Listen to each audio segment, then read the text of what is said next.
Stepney was cold and alone, along with his crew. He had been on loan for a whole week and was finally returning to his home.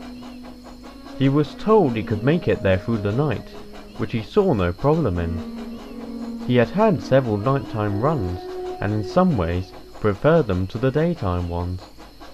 They were more peaceful, and he enjoyed travelling under the moonlight. On this night, however, no one mentioned the fog. It was very thick too, and Stepney's lamp didn't make much of a difference. He had no idea how far he was from home, but more importantly, he didn't know where he was right now. He had hoped he would, as he was sure he was taking the same route he had used to where he was loaned. Surely this must be the same one. As he continued on, he noticed something in the distance, a bright red glow. Stepney knew what it was. Hey, look, it's a signal. He called to his crew. Ah, maybe we can ask the signalman where we are.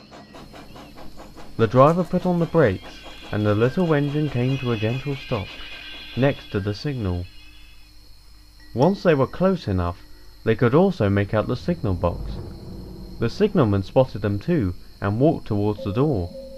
Looks like the signalman wants to see us. Rather him than us. Your fire's so warm, I don't want to leave it. Driver, I don't think we took this route before. Really? Why's that? Because I don't remember seeing that. The driver and fireman looked at what Stepney was referring to.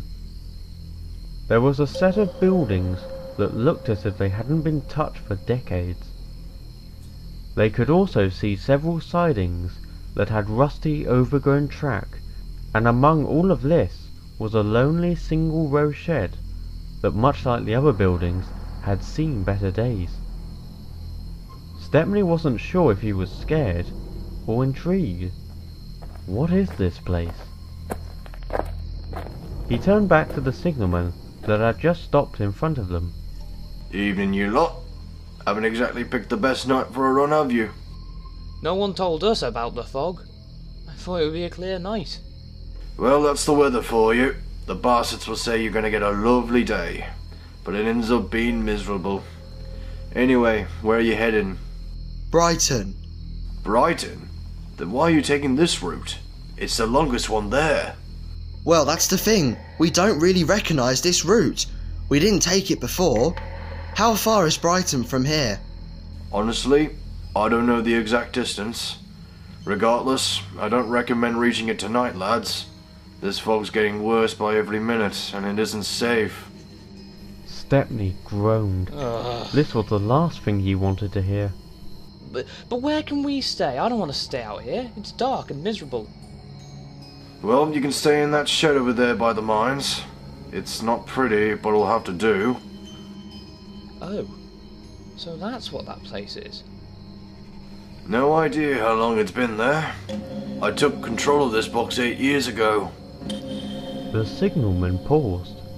He looked at all the buildings from one to another. He seemed to be deep in thought.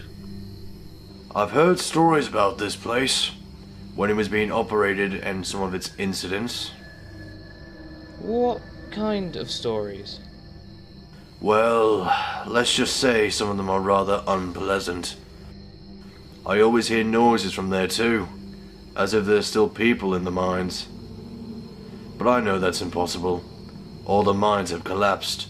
No one can fit in there now. Could have just been in my head.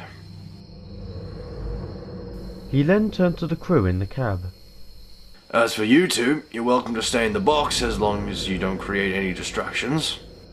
Of course. Thank you.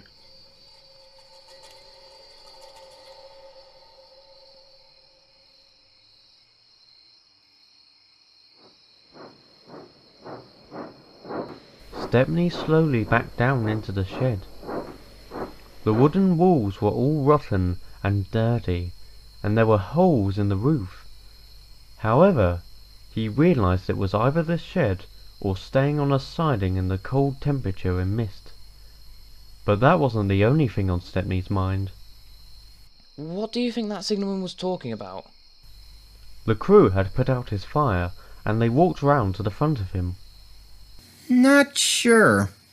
If you ask me, he sounds a bit crazy. Can't say I'm surprised when he spends almost every day in that little box. Oi, enough of that. That signalman you call crazy was kind enough to give us a shelter for the night. Unless, of course, you want to sleep outside. Oh, God, no! Can't stand another second out here. Sorry, Stepney. Wish you had better shelter than this. Yes, well, I guess he'll have to do. I'll be fine. East Grinstead's been worse than this, long ago. Make sure you get loads of rest, old boy. We've still got a way to go tomorrow. I'll try. Oh, good night, you two. Good night, Stepney. Good night, Stepney. And with that, the driver and fireman walked away towards the signal box. And now, Stepney was truly alone. He couldn't see very far in front of him. The mist made it feel like he was on a very small pocket of land, completely separated from the rest of the world. And there was no one. No one besides him. Stepney wasn't sure if he would ever get sleep, but gradually he felt more and more tired. Finally, he closed his eyes and sleep took over.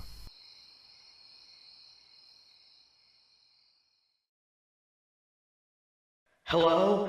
Is anyone there? Stepney didn't know how long he was asleep. When he opened his eyes, everything was the same. He was still at the old mine, still in the old dirty shed. What was different was the mist. It was even thicker now, and the area around him felt even smaller. Of course, though, that wasn't what woke him. Stepney surveyed all the deserted buildings, but he couldn't see anyone. But if there's no one, who did he hear? Hello? Can anyone hear me? The voice had an echo to it, as if it was coming from a cave. That could only mean one thing.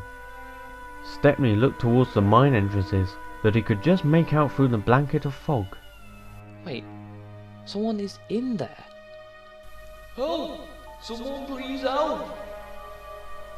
Stepney began to feel uneasy. That wasn't the same voice as before. Was there two people in there? Is anyone there? I'm trapped. Another one. How many were in there? Snapping out of his confusion, Stepney realized that the logical thing to do was to call back. So whoever was in there would know they would have been heard and would be freed. Stepney could only imagine how terrible it would be to be trapped inside a mine with no way out and no light to help them see. He would feel like a monster if he just stood by and did nothing. He opened his mouth to speak, but then he closed it. Stepney realized he had forgotten something. Something that the signalman had said. All the mines have collapsed. No one can fit in there now. Stepney wasn't just confused, but now he was scared. Was the signalman telling the truth? Did he mean every single mine shaft? If he did, no one should be in there. No one could be in there. Hello? At that point, more cries can be heard, several voices now, all of them expressing nothing but complete fear and horror, and all Stepney could do was sit motionless and listen. He then made a decision. Whether it was impossible for them to be in there or not, he knew better than to ignore them. He opened his mouth to try and call out again. However, he was interrupted again, but not because of his thoughts. The voices were now not the only sounds he could hear. Now, he could make out the sounds of rocks crumbling within the mines, as if there was a large, deadly stampede. The calls for help were now replaced with crying and screaming. Any chances of saving whoever was in there had faded away. Stepney felt like crying. His fire was out, he couldn't see the signal box his crew was in, and the sounds of screaming showed no signs of ending. Then, without warning, there was silence. There was no more screaming, no more rocks crumbling, just silence. Stepney couldn't pull himself out of the shock he was in. Despite all he heard, it didn't add up. If the mines were buried, as the signalman said, then no one could be in there. But someone was in there. The thought of sleep never crossed Stepney's mind. He had just witnessed something terrifying. Something that shouldn't be possible. How could he sleep after that? As the night wore on, though, he felt more and more exhausted, and once again he closed his eyes and drifted into slumber.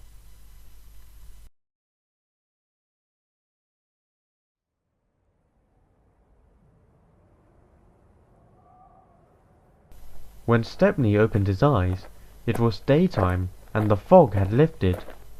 He looked in front of him and saw his driver, fireman and the signalman walking towards him. Morning, Stepney. How was your night? Oh, am I glad to see you. The crew were confused. They then looked closely at their engine and realized he was very pale. Stepney? What's the matter? Are you okay? I heard something last night. There were noises. Noises coming from the mine. What? Are you serious? I wish I wasn't. Were they the sounds of people crying for help? All eyes immediately fixated on the signalman, and Stepney began to shiver. Yes. How did... Wait, what are you talking about? You know something about this too. I've heard stories like that in the mines before. I already told you that last night. But you said they were in your head. I said they could have just been in my head, but after what Stepney just said, I wish they were. There was a long silence. No one knew what to say. At last, the silence was broken by Stepney. You said you heard stories about this mine. Stories that were unpleasant. What are they? Do they have something to do with what I heard last night? The signalman didn't respond for a moment, but then slowly nodded his head. From what I've been told, these mines were operated in the early 20th century. It only lasted 7 years. The reason why? It was known as one of the most dangerous places in Britain. Well, industries like this were usually dangerous back then, I should know. As an engine from the 19th century, Stepney had witnessed the growth and change of railways and industry throughout the last several decades. Not just in technology, but also the importance of safety. Nowadays, safety is regarded as a top priority, unlike back then. Yeah, but anyone who's worked there got the worst of it. The equipment was rarely well maintained and most of it was out of date. That sort of thing led to accidents. Well, I say accidents, but if the people in charge did their job and make sure the place was in proper working condition, it would have lasted longer. It was believed that the managers didn't give a damn about their workers. They were all expendable in their eyes. So, I always saw those accidents as murders. Stepney and his crew went pale after hearing that. Those who were in the mine, however, suffered the most. The wooden shafts holding them up were weak and rotten. No one had ever considered replacing them. That resulted in several collapses that occurred over those 7 years, leaving many miners trapped. At least when it came to those with the equipment, their deaths were most quick and painless. But those in the mines, their pain was almost endless. They had no light, no food, and sometimes no air. They could do nothing except for cry for help, hoping it would come. It rarely did. The voices you heard last night, Stepney, were those men who were sadly unlucky. Stepney was horrified. He now wished he didn't ask for this, but it was too late now. I knew one of those lucky few. He was only at the mine for a year, but one time being trapped was too much. Once he was freed, he resigned and exposed the careless management. That was in 1909, the same year the mine closed. As for this person, let's just say if this man didn't survive, I wouldn't be here right now. What are you talking about? That man was my father. He got a new job as a shopkeeper, and I was born 2 years after he left the mine. He told me all this when I was a teenager, and well, my reaction was the same as yours. When I became the signalman and was assigned to this box, at first I was scared, but when I think about it, it felt right for me to be here, to keep those lonely miners some company, as the son of one of their colleagues, even though I can't help them, and I have to listen to them suffer almost every single night. The signalman sighed and looked back at the crew and Stepney.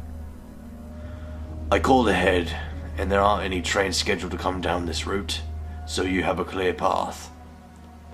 Sorry I scared you. It's fine. Stepney said quietly. In truth, he wasn't scared anymore, but felt sad. The crew entered the cab, and the little engine puffed away.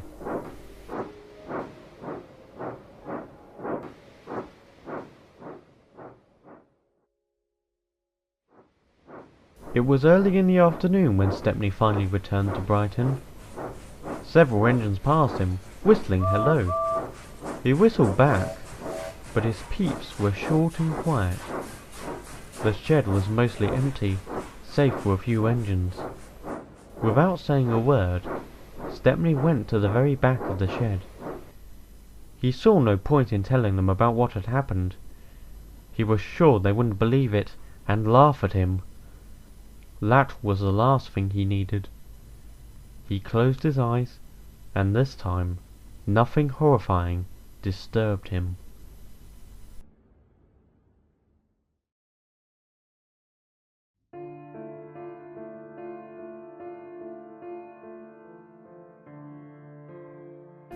Stepney never went past the old mine again. He never had the chance, as a year later he was withdrawn from service and taken to a scrapyard. He wasn't there for long though, as he was restored and purchased by the Bluebell Railway, where, aside from a few visits to other railways, he has remained ever since. He did eventually learn that the route he had taken on that night was ripped up due to the lack of any important traffic. However, he never learned what became of the signalman. Naturally, he lost his job there, but what about afterwards? Did he get a new job? Perhaps he was assigned to another box. He didn't know, and he never would. As time went on, Stepney thought less about the old mine. What he encountered there didn't seem to matter anymore. The line that went past it was now gone, and it was a place that the world would soon forget.